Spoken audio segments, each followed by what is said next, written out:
est 10h20 mercredi matin quand l'alerte est donnée. Les secours se précipitent vers le lycée Appalachian de Winder en Géorgie. Une fusillade comme les États-Unis en connaissent plusieurs fois par an. Le tireur a 14 ans, il a fait 4 morts et a blessé 9 autres personnes, des lycéens du même âge et un prof.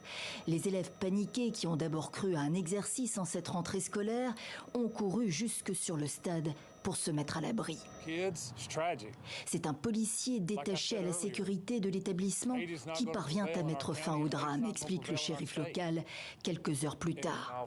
Il a renoncé, s'est mis au sol et l'agent l'a arrêté.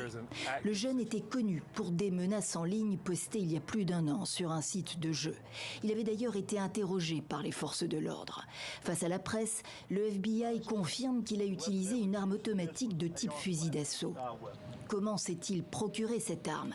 L'enquête est en cours. Le jeune sera poursuivi pour meurtre et jugé en tant qu'adulte, précise le responsable du FBI. Jamais je n'aurais pensé que cela se produirait ici. Mais malheureusement, c'est l'époque dans laquelle nous vivons. C'est irréel.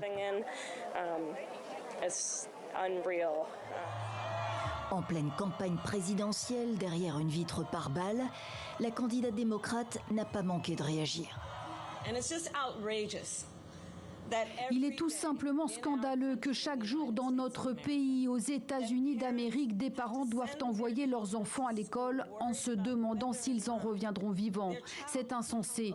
Nous devons y mettre un terme et nous devons mettre fin à cette épidémie de violence armée dans notre pays, une fois pour toutes.